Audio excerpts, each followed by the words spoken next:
Hi guys, good morning. मैं धीरज कुमार। तो guys आज हम देखने वाले हैं क्लास 10th के मैथमेटिक्स चैप्टर हमारा 3 चल रहा है। और इसमें हम विविध प्रश्नावली 3 का एफ देख रहे हैं, जो कि इसमें हम सवाल नंबर पहले और दूसरे को कर भी लिए हैं। तो सवाल नंबर तीसरे को करने वाले हैं, जो कि सवाल नंबर तीसरा बहुत ही इंपॉर्टेंट है। तो आइए समझते हैं सवाल नंबर तीसरे को हम कैसे या किस प्रकार या कौन सी विधि से करने वाले हैं, जो कि मैं बता भी चुका हूँ कि यहाँ पर 2 3 4 विधि करके दिया जा रहा है और इसके पहले हमने पढ़ा भी है। तो कौन सी विधि से द्वारा आप इस क्वेश्चन को आसानी पूर्वक से कर पाते हैं, तो मैं आपको आसान से आसान तरीका बताने वाला हूँ। तो हमारे वीडियो को आप ध्यान से समझिएगा और मैं आपसे रिक्वेस्ट करूँगा कि आप हमें सपोर्ट कीजिए और हमारे चैनल को लाइक कीजिए, सब्सक्राइब कीजिए और अपने दोस्तों में शेयर करना ना भूलिए। और यदि किसी प्रकार की समस्या होती है कि अगर क्वेश्चन नहीं समझ में आ रहा है या फिर अगर या एग्जाम्पल में अगर किसी प्रकार की समस्या है, तो आप हमें तुरंत कमेंट कीजिए। मैं आपको अलग से वीडियो बनाने का प्रयास करूँगा और बना के मैं आपके पास तुरंत भेजूंगा। तो चलेगा, इस देखते हैं सवाल नंबर हम तीसरे को किस प्रकार से करते हैं। तो चलिए हम सवाल नंबर तीसरे को देखते हैं। यहाँ पर लिखा जा रहा है इसके सवाल नंबर तीसरा जो दिया जा रहा है ए प्लस बी और ब्रैकेट के बाहर एक्स लिखा जा रहा है। यहाँ पर ए प्लस बी और ये एक्स लिखा जा रहा है और यहाँ से प्लस है और ए माइनस बी और इंटू आई यहाँ बराबर टू ए बी लिखा जा रहा है। तो हम गाइज करते क्या है, सबसे पहले हम इसे यहाँ पर जो टू ए बी लिखा जा रहा है, अगर मैं इस टू ए बी को इस तरह पक्षांतर करना चाहूँ तो यहाँ बटे में हो जाएगा, क्योंकि मैं यहाँ से कह सकता हूँ इंटू वन छुपा है। या फिर मैं ये कह सकता हूँ कि मैं टू ए बी सभी को न पक्षांतर कर कर मैं केवल ए बी को ही पक्षांतर करूँ, मैं टू को केवल यही छोड़ूँ, क्योंकि ये जो ए बी का गुणांक है वो 2 है। या मैं कह सकता हूँ कि 2 यहाँ पर जो लिखा जा रहा है वो ए बी का गुणांक है। अगर मैं ए बी को यहाँ से पक्षांतर करना चाहूँगा तो ये इंटू यानी गुणा में लिखा हुआ है और ये इस तरफ आएगा तो बटे में हो जाएगा। तो मैं ए बी को पक्षांतर कर रहा हूँ तो यहाँ बटे आपका ए बी हो जाएगा और यहाँ बराबर केवल बचेगा हमें 2 बचेगा। और ऐसे ही आप इसको भी चेंज कर सकते हो। फिलहाल मैं इसे और हल कर रहा हूँ, यहाँ से मैं इसको अलग अलग तोड़ देता हूँ। तो ए प्लस बी और यहाँ से अपॉन ए बी हो जाएगा और यहाँ से प्लस ए माइनस बी और इंटू वाई जो करके लिखा जा रहा है, यहाँ आपका ये भी बटे ए बी हो जाएगा और बराबर आपका 2। और मैं इसे समीकरण नंबर 1 मानकर चलता हूँ।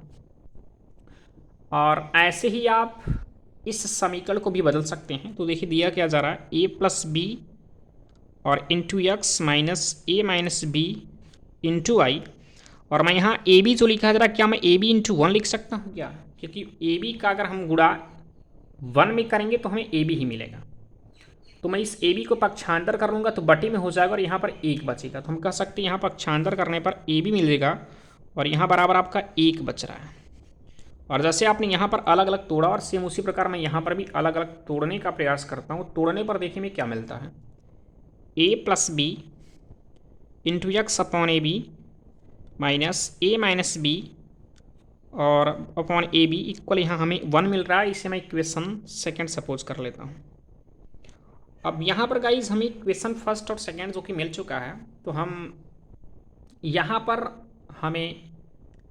मैं विलोपन विधि भी द्वारा कर सकता हूँ, प्रतिस्थापन विधि भी द्वारा कर सकता हूँ और ब्रश भी कर सकता हूँ। तो हमें इस क्वेश्चन को करने के लिए जो आसान मेथड होगा वो विलोपन विधि होगा। तो मैं विलोपन विधि से करना चाहूँगा, या मैं समझ पा रहा हूँ कि विलोपन विधि से कर दिया जाए, या मैं समीकरण 1 2 को जोड़ भी सकता हूँ या घटाऊंगा, तब पर भी हमको आंसर मिल जाएगा। इसलिए क्योंकि देखिए यहाँ पर A plus B into x upon A B और यहाँ पर भी A plus B into x upon A B, ये आपका दोनों पद सेम है। अगर मैं इसको इससे घटा दूंगा तो ये और ये कट जाएगा, और इसको देखिए ये प्लस में है और ये माइनस में है, मैं जोड़ दूंगा तब पर भी कट जाएगा। तो हमें कई तरीका है, तो आप कर सकते हैं। देखिए मैं समीकरण नंबर 1 को यहाँ लिख रहा हूँ, A plus B into x upon A B और ये प्लस लिखा जा रहा plus A minus B into Y upon A B बराबर यहाँ 2।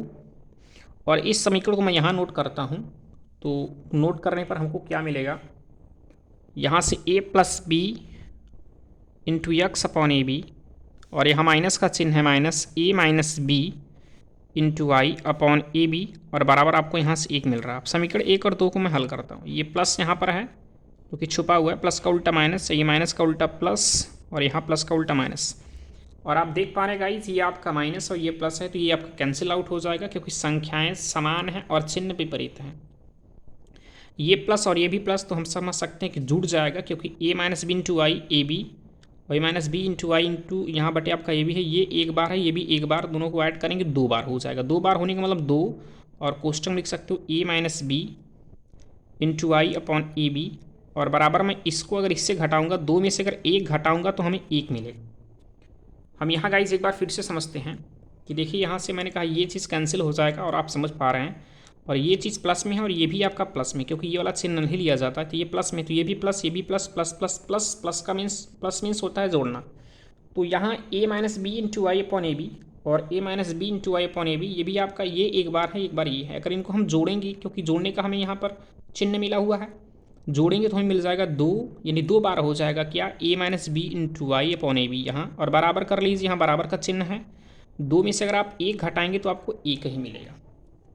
तो हम करते क्या हैं गाइज, ये आपको आसान तरीका है क्या, कि अगर आपको पता है कि अगर कोई चीज़ अंश में होता है उसे पक्षांतर करते हैं तो वो हर में चला जाता है, या कोई चीज़ अगर हर में होता है उसे पक्षांतर करते हैं तो अंश में चला जाता है। और यहाँ पर करने वाले हैं क्या, अगर मैं y का मान ज्ञात करना चाहता हूँ तो y को मैं y ही इसी प्रकार छोड़ता हूँ। अब इन सभी को पक्षांतर कर दीजिए, पक्षांतर करेंगे तो क्या होगा, बराबर के उस तरफ जाएगा, तो जो चीज़ अंश में है वो हर में हो जाएगा और जो हर में है वो अंश में हो जाएगा।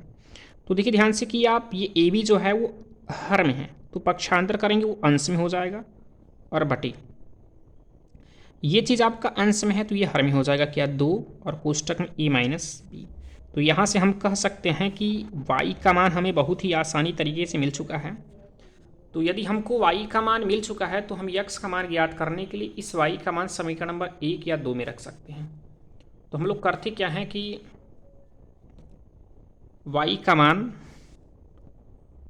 समीकरण हम 1 में रखते हैं, y का मान समीकरण 1 में रखने पर समीकरण नंबर 1 हमारा है क्या, तो समीकरण नंबर 1 जो बताया जा रहा है या दिया जा रहा है, समीकरण नंबर 1 आप देख पा रहे हैं यहाँ पर भी है और आप समझ सकते हैं यहाँ पर भी है। तो लिखते हैं a plus B into x upon A B, और यहाँ प्लस है, प्लस कर लीजिए a माइनस बी, और इंटू देखिए यहाँ y है और y के स्थान पर मैं लिख सकता हूँ ये चीज़, क्या y का मान जो भी आपने ज्ञात किया, y का मान अभी आप देख पा रहे हैं यहाँ पर मिल चुका है क्या, a b upon 2 upon a minus b. तो मैं यहाँ लिख सकता हूँ इस, यहाँ जो y था y के स्थान पर क्या, a b upon 2 a minus B, और बराबर आप देख पा रहे हैं यहाँ 1 बच रहा है, यहाँ सॉरी 2 बच रहा है, तो मैं 2 लिख सकता हूँ, बराबर 2 कर लिया।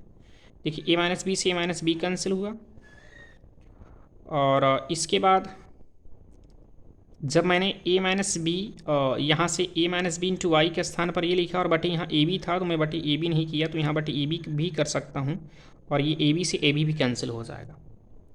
तो हम यहाँ से कह सकते हैं कि a plus B into x upon A B बराबर, या बराबर ना करके यहाँ प्लस है तो प्लस कर लेते हैं, और देख पा रहे हैं यहाँ पर अंश में कुछ नहीं बच रहा तो 1 लिख सकते हैं, और हर में 2 बच रहा तो यहाँ 2, और बराबर आपका यहाँ से 2 कर लेते हैं।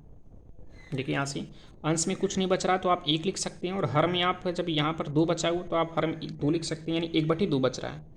अब यहाँ x का मान ज्ञात करना चाहते हो, एक काम करते हैं 1/2 को मैं पक्षांतर पहले कर लेता हूँ, तो यहाँ पर मिल जाएगा a plus B into x upon A B बराबर, ये आपका प्लस 1/2 पक्षांतर करने पर माइनस 1/2 हो जाएगा, और यहाँ से मिल जाएगा a plus B into x upon A B बराबर 2 दूनी 4 माइनस 1 हो जाएगा, और बटी 2 मिल जाएगा आपको यहाँ से, और यहाँ से a plus B into x upon A B बराबर 4 में से 1 घटाएंगे आपका 3 मिल जाएगी, 3/2 हमको मिल चुका है।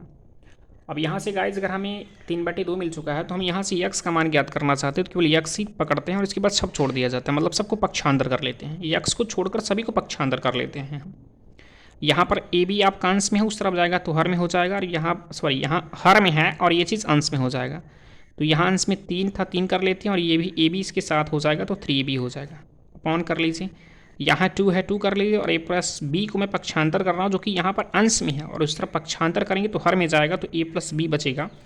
और जैसा कि हम बहुत ही लगभग बढ़िया तरीके से समझ पा रहे हैं कि यहाँ से x का मान भी हमको मिल चुका है 3ab अपॉन 2 कोष्टक में प्लस बी, जो कि x का मान ये मिल चुका है, y का मान आप देख पा रहे हैं।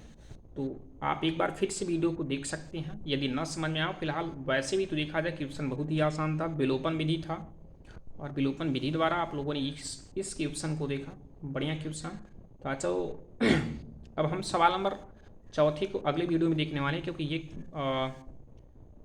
इस वीडियो में आपका सवाल नंबर तीसरे को देखा गया। तो ओके गाइस, आप सवाल नंबर अब चौथे को अगले वीडियो में देख पाएंगे। आज के लिए इतना ही, थैंक यू।